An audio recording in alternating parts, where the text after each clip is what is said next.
Welcome to Your Yes-Filled Life. I'm Brenda Winkle, energetic leadership guide, psychic medium, and somatic coach for ambitious leaders who know their gifts are real and who want to stand fully in them. Here, you'll learn how to trust your intuition, embody your vision, and step into the freedom you've been craving, all without chasing more certifications or carrying stuff that does not belong to you. Every week, I'll share powerful practices and conversations with thought leaders and changemakers that help you transform your vision into embodied confidence, claim your gifts without apology, and lead with both clarity and freedom. Because your gifts aren't cute, they're powerful, they're real, and they're needed. Start today by downloading my free energy audit at brendawinkle.com/audit. It's the exact tool I use to track what's fueling me and what's draining me. It will help you discern between that hit of achievement and true joy so that you can lead with more clarity and impact.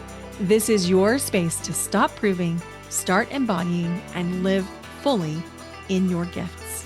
Welcome to Your Yes-Filled Life.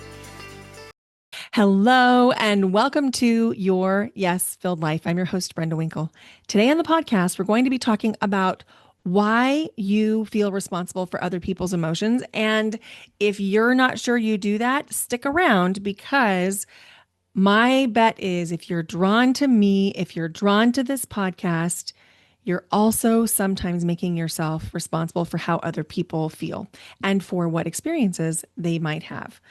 So, you know that feeling of walking into a room and you immediately scan for who's uncomfortable, who's upset, who might need reassurance, how's everyone doing, who's feeling confident, who's vibrant, who might I like to connect with after I make sure that these people are all taken care of, and then you quietly adjust yourself based on those answers? It's exhausting, right? And that's what we're going to talk about today, because many emotionally intelligent people become so attuned to everyone else's emotional experience that they stop noticing or even responding to their own. And that's when empathy, which is a very important, necessary, critical skill to live on planet Earth in this new version that we can all feel being birthed. We must have empathy, but it becomes self-abandonment when you start believing that you are responsible for everyone else's emotional state.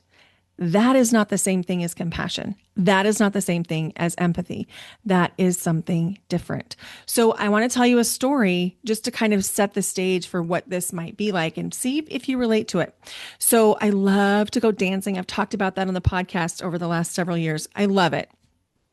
And at Halloween, I started to attend this studio that's new to me, that's very close. It's like 15 minutes from where I live, which in the Portland area, 15 minutes is like around the corner.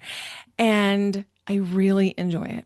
Well, I got a text from the owner of the studio because I had clicked on an ad, I think, in Instagram about being interested in something, and I won a 2-week class pass, meaning I could go unlimited times to the dance studio over 2 weeks' time to just give it a free trial. And I've already been doing drop-ins on their Friday night events, and so this just seemed like a really fun opportunity. So I went on a Thursday night and I went to 2 classes. I took a salsa class and a bachata class. And at one of those classes, I happened to meet somebody who was very kind, very good dancer, and made a comment that I already knew what I was doing, which I do.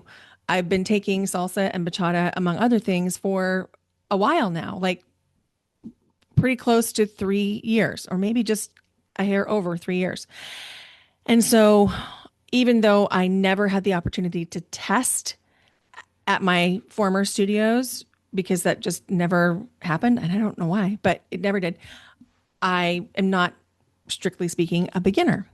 But I went to a beginner class because why not? I'm going to get to know people, and there's always room to get better at your basics and that kind of thing. So I went to this beginner class.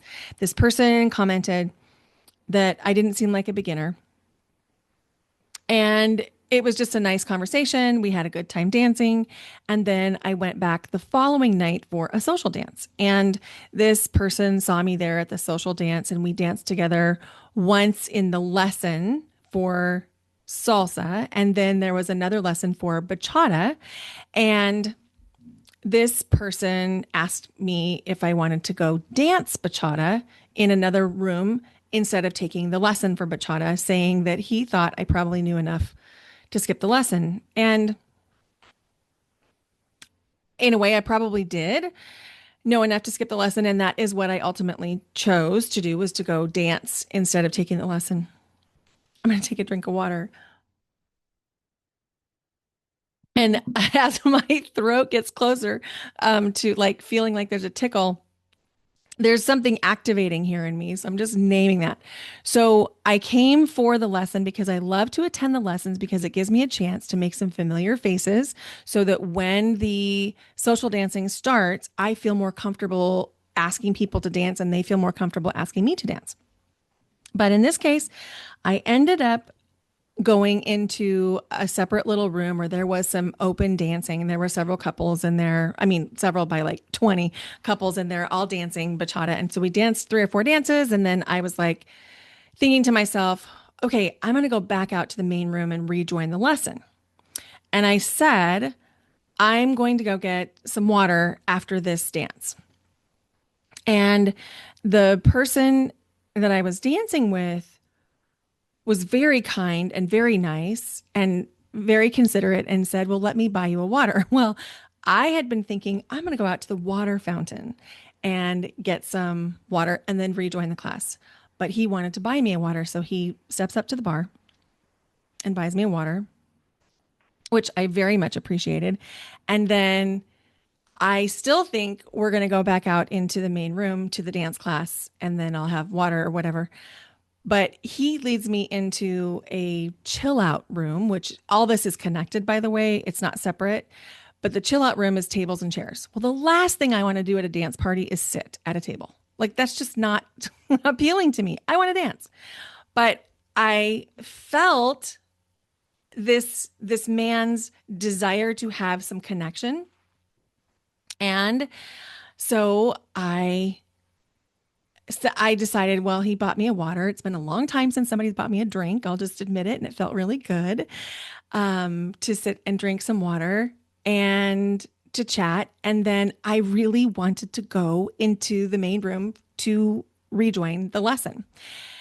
And so I finished the water and then I stood up. Well, I didn't finish it, but I was drinking it. And I said, okay, well, I think maybe let's go dance. And I wasn't clear because I think he thought we should go dance together. But keep in mind, I've known this person one day. And so we stand up, we go back into the room we were dancing in, and now we're just in this position of sort of watching the dancers. Again, not what I came to do. I want to dance. So I said, I want to go to the room. I was being very clear. I want to go back to the main room where the dance class is. So we did. And I decided that I was going to go take a moment, and I recommend you do this too, because I could feel the pull of what he wanted me to do so strongly. And I knew that I was on the verge of overriding myself. And so I took a pause, I took a break, and I was like, I'm going to go to the restroom. And that is a thing I always recommend you do. And I definitely do it. So I went to the bathroom, took some time to wash my hands, and finished the rest of my water bottle, and then went back out to dance. And I was getting ready to go onto the floor and just rejoin the dance when he motioned me to come stand next to him. So I did. And then I'm thinking to myself, because now I have my sovereignty back, I have a sense of what I want. I can separate out what he wants from what I want. And I'm like, I'm not here to be on a date with this man who I'm not on a date with. I want to go dance. And so when the lesson ended, the lights dim, and then the social dancing begins. And he asked me to dance right away. And I said, yes, but just one. And because again, I had my sovereignty back and I knew it was nothing against this person. He was a lovely human. He was very kind. He was very considerate, but I was there to social dance. And so I just wanted to dance. I didn't want to talk. I just wanted to dance. And so we did one dance, and then he said, well, I'm going to let you dance with some other people. And two things ran through my mind. One was, thank you for giving me that release. And the second thing was, you're going to let me? Um, which that might have just been a word choice. Again, I'd only known this person 24 hours, but I did lots of dancing with lots of different people.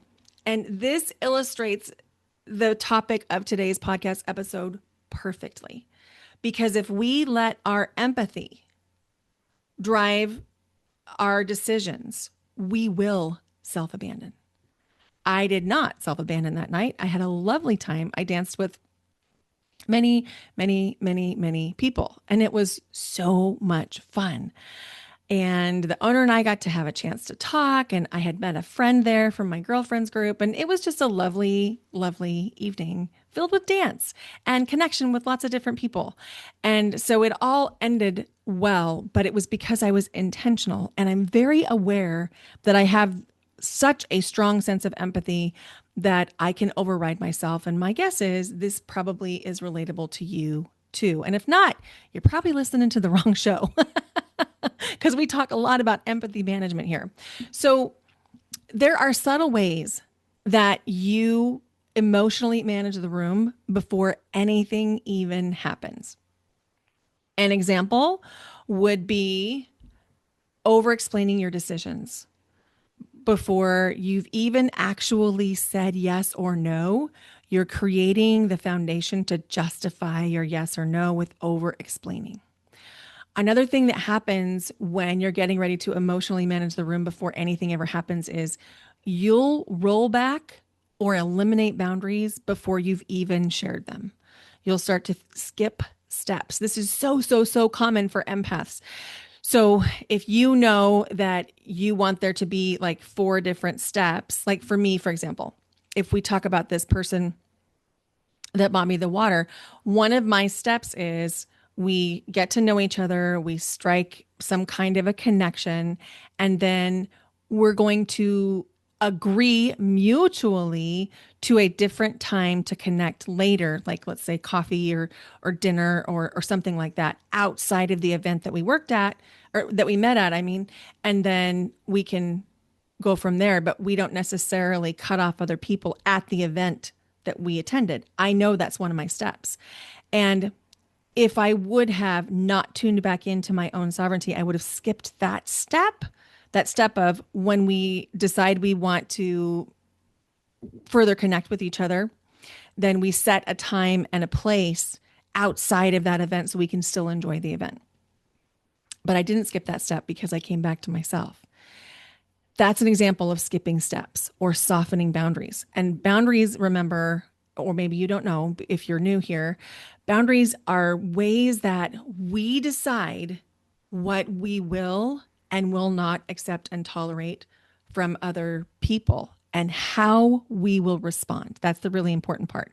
We don't necessarily decide how other people are going to respond. That would be an expectation. But a boundary is, how am I going to respond in this? What are the steps I need? What are the things that I need?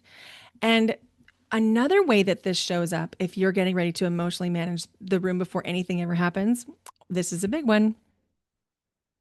You'll hesitate to share good news because you don't want anyone to feel bad. Or maybe you're worried they won't support you. So if you have a tendency to not share the really good news, I would be suspicious that you have a tendency to emotionally manage rooms and that you might be putting other people's empathy ahead of your own self-trust and sovereignty. One of the other ways that we can emotionally manage a room before we even get there or before anything ever happens is we'll notice subtle changes in our own body language or in our own tone of voice. So this might happen if you're a very confident person. You typically stand with your shoulders back and down, and then you walk into a room and the next thing you know, you're standing like with your hands crossing what I call the fig leaf position. Do you know what I'm talking about? The fig leaf. So you have your hands like crossing over your pubic bone or you're crossing your arms, but you're really confident, but you're matching the energy in the room. And so you're making yourself look less confident to be more relatable. That would be a sign that you're emotionally managing the room before anything ever happens. Another way that we do this is we mentally prepare for reactions. We might even rehearse conversations that have not ever happened yet so that we know, okay, well, if this happens, then I'll do this. If this happens, then I'll say this. And another way we emotionally manage has to do with how willing you are to put yourself out there. And this means sometimes we emotionally manage the room by not sharing things online. Even though you might be a business owner and you need to share things online, you don't because you're emotionally managing the room. And a lot of times, and this one is so important, you might find yourself taking responsibility for tension that you have nothing to do with. It's not your fault. It's not your responsibility. It doesn't even relate to you, but you're taking responsibility for it. So here's an example. Yesterday, as I'm sitting here recording, was Mother's Day. And I spent time on the phone with my mom, and my daughter came over and spent time with me. And it was just a lovely day. We ate pizza. We ate literally frozen pizza because that's kind of our thing. And we went for a walk with Bentley, my dog, and we watched Gilmore Girls, which was our thing the whole time she was growing up. We've watched the Gilmore Girls entire series from beginning to end more times than I can count, like probably double digit amounts of time. So it was really a lovely day. And then I realized, oh, I haven't posted today. And I made myself a promise about a year ago that I would post every day, at least 6 days a week. And I hadn't posted. And I was thinking to myself, well, I could talk about the podcast, but what I really want to talk about is Mother's Day. And then I went into pre-managing other people's responses and emotions about Mother's Day because, oh, what about the mother who isn't a mother but wants to be? Or what about the mother who lost somebody? Or what about the person who may have lost her mother? And so I almost didn't post celebrating photos with my own family, with my mom and my sister and me and with my daughter and Bentley, because I was already emotionally managing how other people might feel. I didn't even have proof that they would feel that way. It was a might. My guess is you can probably relate to that too, because empathic people like us, we aren't just feeling emotions. We're anticipating, we're carrying, and we're managing emotions for other people until we learn not to. And here's the thing about it. This is not in your head. There's actually science to back this. And there's a lot of researchers that have studied this. So there was a research study done by Hatfield, Cacioppo, and Rapson in 1993 that talked about something called emotional contagion. And what it is, it's where humans unconsciously absorb and mirror back emotional states around them.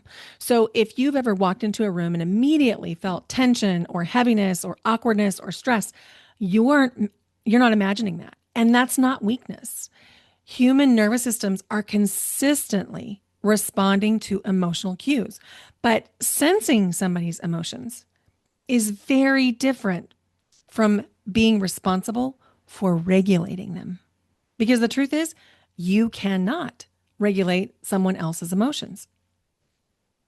Now, there is something that is happening inside this emotional contagion. Okay, so you walk into a room, you feel the emotions of other people, and then the next thing that happens is your nervous system, which is connected to your subconscious, meaning you're not consciously aware that you're thinking about this, is subconsciously scanning for safety and for danger. So the research of Stephen Porges, and I'm citing something that he published in 2004, tells us that many empathic people become incredibly skilled at reading tone shifts and facial expressions and gestures and other nonverbal communication, mood changes, and emotional energy because their nervous systems learned that paying attention to how other people were processing emotions helped them to stay safe. Your nervous system is literally making this a priority, especially if you're not paying attention to your own body. And your nervous system probably learned that keeping other people emotionally safe and emotionally regulated helped keep you safe. And so there's such a good reason why you're doing this. It's not actually weakness, it's a supreme form of intelligence, but it's costing you. And so the key thing that I would like you to take away from this episode is that you can care about and understand other people's feelings and emotions. That's empathy. But when it goes into responsibility, which is you feel like you have to fix or carry or prevent or shift or manage somebody else's feelings, then we're into self abandonment territory. And that's not where we want to be, especially because with your deep empathy and compassion, you value your relationships. And what I have learned doing this work for the past 11 years with hundreds of clients is that the resentment that builds from being emotionally responsible has a flip side that most of us are blind to. And the flip side is entitlement. Now, not everybody who's entitled has secret resentment. I do not mean to say that, and that's not at all what I'm saying. But I am saying that the dark side of continuing to live in a way that's causing you resentment is that you are behaving in a way that is entitled in other venues. And it goes something like this. Well, I've given so much to these people, and I've ignored my own feelings and I've ignored my own needs for so long that I now have the right to fill in the blank, whatever it is. The resentment and the entitlement are two sides of the same coin.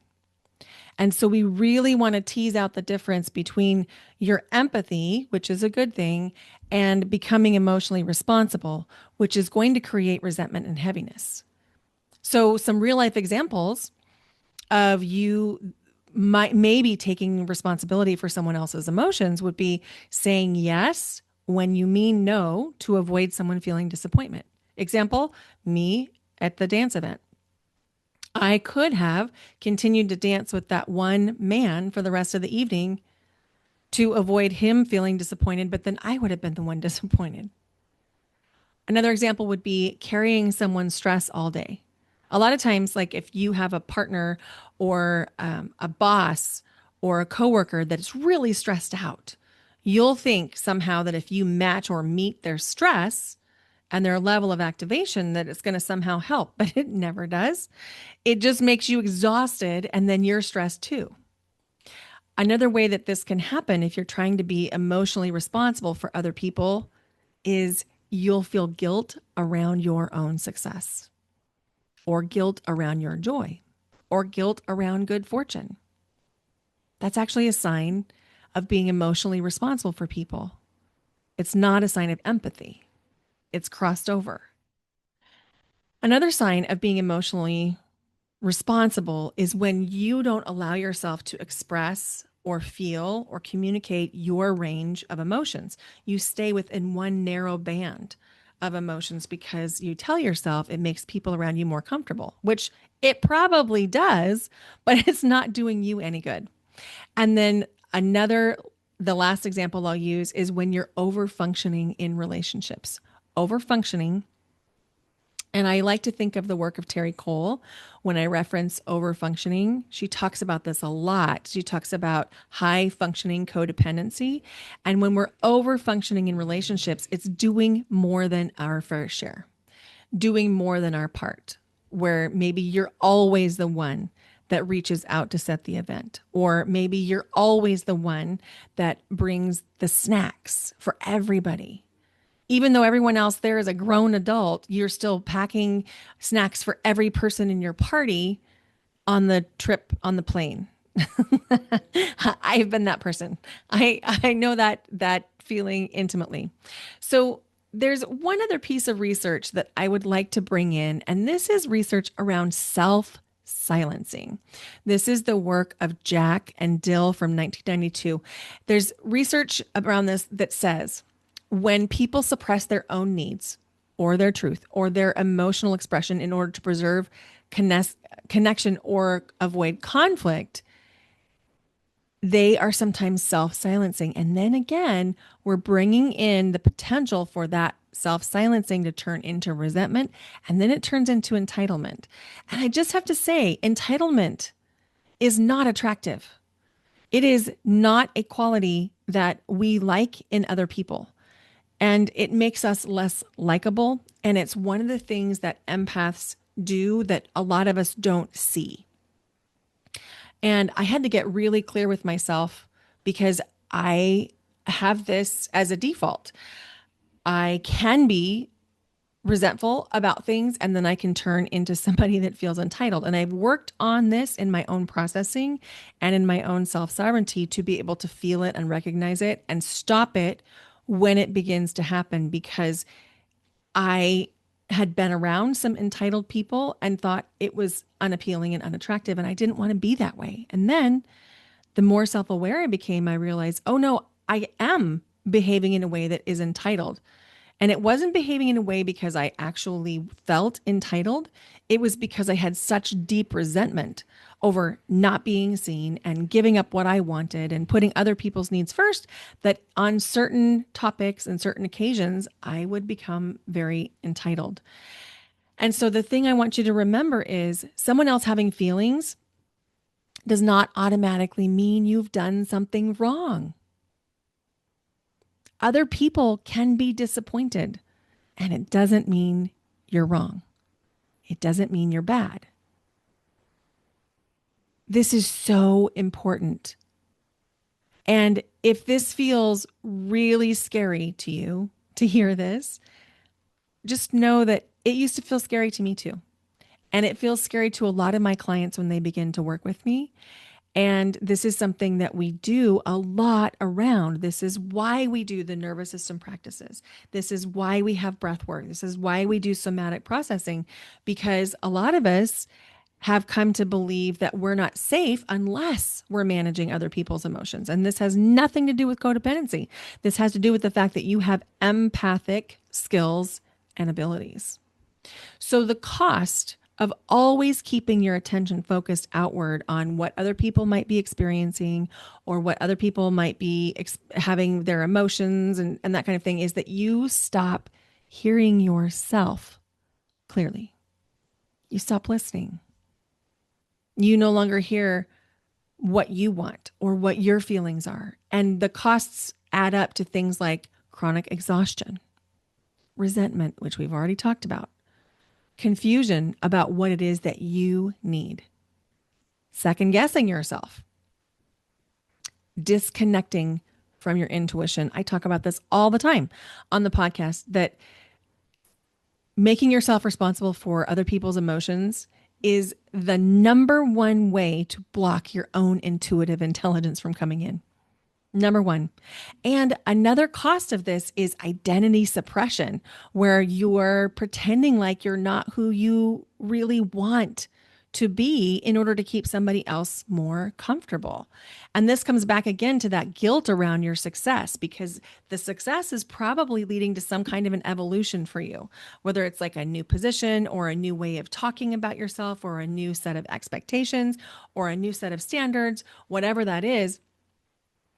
It's causing some identity suppression. And all of this together often costs in terms of emotional burnout, where the burnout that we hear so much about, my theory is, yes, there's absolutely physical burnout. There is research to say that burnout is actually a physical, physiological, measurable condition.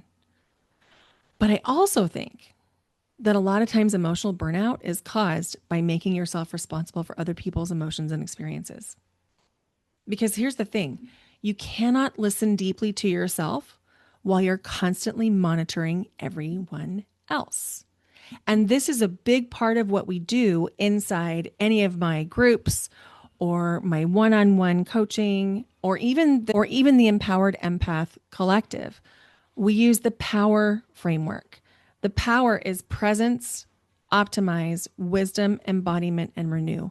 And when we apply that power framework, we learn to recognize and identify where we might be self overriding. We learn what to do instead of taking emotional responsibility. We learn how to foster a sense of belonging without trying to fit in. And we really work to develop that nervous system safety. It's where everything intersects. So I'd love to leave you with some moments of self return, like where you can come back into yourself. So here are some things that you can do that will shift this for you in a measurable, noticeable, but also subtle way.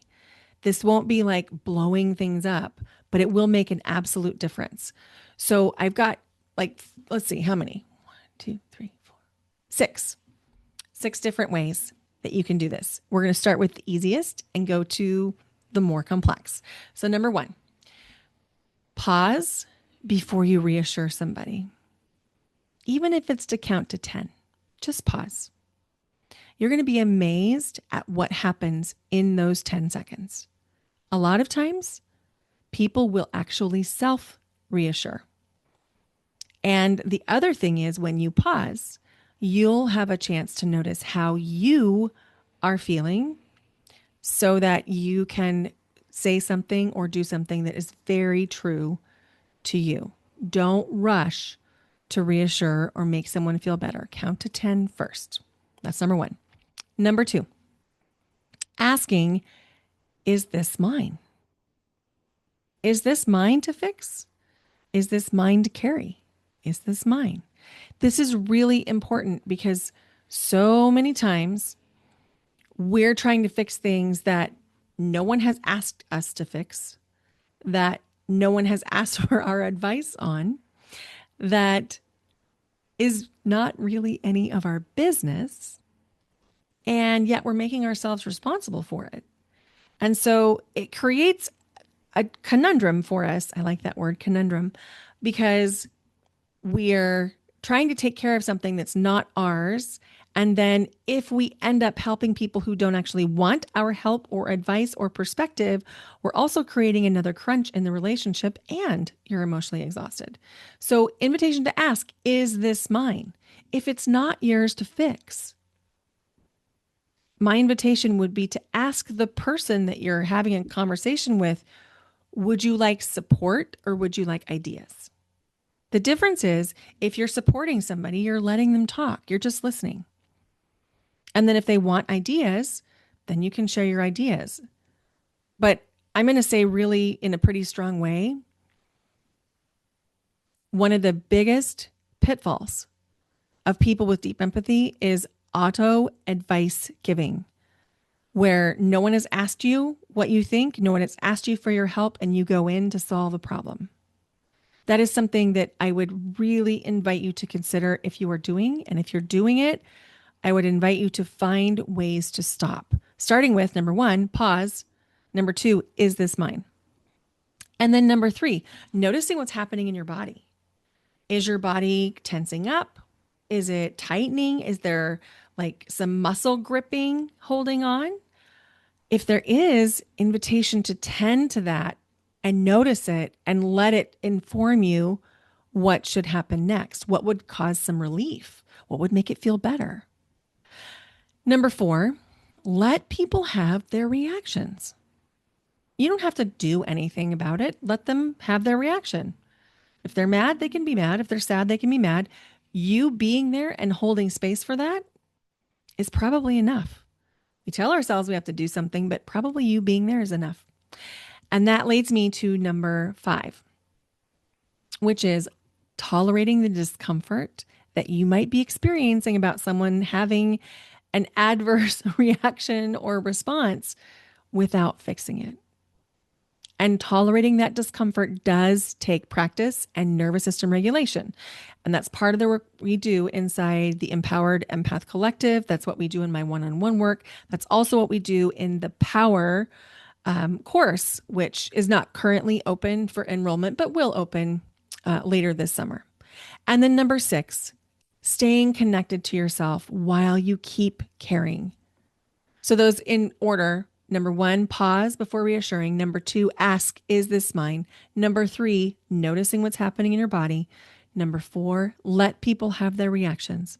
Number five, tolerating discomfort without fixing. And number six, stay connected to yourself while you still care. Compassion and empathy do not require self abandonment. And anybody who tells you that it does require self abandonment is absolutely benefiting from you self abandoning. There's no other way to say it because actual compassion does not require you to abandon yourself. Now, are there moments if you're raising a baby or a minor child that you have to self abandon in order to care for them? Yes, absolutely. 100%. I'm not talking about that, but even then, there are ways that you can communicate and ask for support. And I would really invite you to be generous of spirit with yourself. Give yourself room to get this wrong.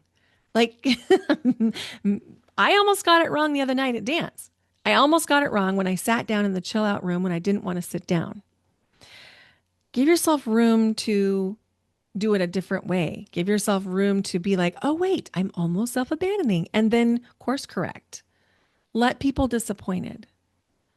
And invitation to not edit yourself emotionally. I mean, of course, we're talking about there's an appropriate time and an appropriate place. But if you're having an emotional response to something, it's okay for you to say that. You don't have to apologize for having emotions. And, you know, I'm working through this as well. I've been talking about, I'm shifting into a new identity. And it's interesting because I have a hair on my lip. Sorry. It's interesting because as new as it feels to me, when I listen to older episodes, it's not that new. Like I've been talking about the same thing for 4 years on the podcast. We're 4 years old at this point. And even though I feel really new, my core identity, who I am, what I value, has not shifted. But how I'm responding and relating to this work, to my business, to the people in my life, that's the piece that's shifting because of my identity shift. And I'm just going to be really real with you. It is not comfortable to grow. It is not comfortable to evolve, but it's really rewarding. And, like a houseplant will eventually get sick and wilt if it is in the same pot for too long. It needs expansion to be able to grow. That's why we transplant houseplants. I don't know if you know about houseplants, but I love plants. And I have a bunch of houseplants. And if we let them stay in the same pot for too long, they'll eventually die. And that's not to say that a new pot is like all new relationships or all new place to live or anything like that. Although it could mean that. That could be it. A lot of times it's just a different way of relating. And it's interesting because once we start to do this work, a lot of the clients that I work with notice that their relationships improve. They come in a little bit scared because they're feeling resentful about a partner or resentful about an extended family member or resentful about something that's happening within their own home. And what they learn is how to sit with discomfort and communicate their needs, and the relationships actually improve. And I found that in my own life too. So if this resonates with you, I really want you to hear this. You are not too sensitive. You're an empath. And you simply have a nervous system that has become very skilled at emotional monitoring and emotional caretaking. And the goal is never to care less. We don't want that. But we do want to learn how you can stay connected to yourself while you care. Now, this is something we practice deeply inside the Empowered Empath Collective membership. You get to practice staying connected with yourself, noticing when we might have emotional caretaking happening. And we practice this in real time in our community. We work on building internal steadiness. We work on learning to support each other without carrying, and we work a lot on nervous system regulation. And honestly, this work shifts the most profoundly when you step away from the constant emotional noise long enough to really hear yourself clearly again. And that's the benefit if you want to do some in person work with me at the Ignite retreat in March 2027. Retreat applications are open now. I'm accepting the applications, and the doors will open very, very soon. And so you want to get your application in. The doors open in July for the Ignite retreat, which will be held in March 2027. This is a very limited number of people that can come. There's only spots for 10 at this retreat. So you want to get your application in so we can have our conversation. And then when the doors open in July, if it feels aligned for you, you can come join us. So this week, I have a final question for you to ponder before the next episode comes out. And it's this: how often are you managing emotions that were never actually yours to carry? And I want to just name that when you start asking yourself this question, it can feel really confronting because you're probably, if you're anything like me and most of my clients, you'll probably notice there are lots of places you're carrying things that aren't actually yours. And there's so much love for that. You are not alone in that. And you can choose something different. If this episode resonated with you, would you please consider sharing it with 2 or 3 people that you think also might be making themselves emotionally responsible that you really care about? And if it really resonated with you, invitation to post about it on social media and tag me. I would love that. And I'd love to DM you, answer any of your questions. If you have more questions about this, please reach out to me. I'm probably most accessible on Instagram at Brenda Winkle. So message me over there. And if you tag me, I'll tag you back. I'll put you in my stories. We can talk in the DMs, and it's never a bother. And of course, you can email me, but I have to admit, I'm not as on top of emails as I am on Instagram DMs. So there might be a little delay, but that's okay. Thank you. Thank you for listening. Thank you for being here today. If you have not yet left the podcast and rating and review, would you go do that? Because it really does help the podcast get into the ears of more listeners. This podcast is not free to produce. And this is like a reciprocity thing that you could do that would be very supportive to me and to the podcast if you'd leave it a rating and review. Thanks for being here. Bye for now. Until next time.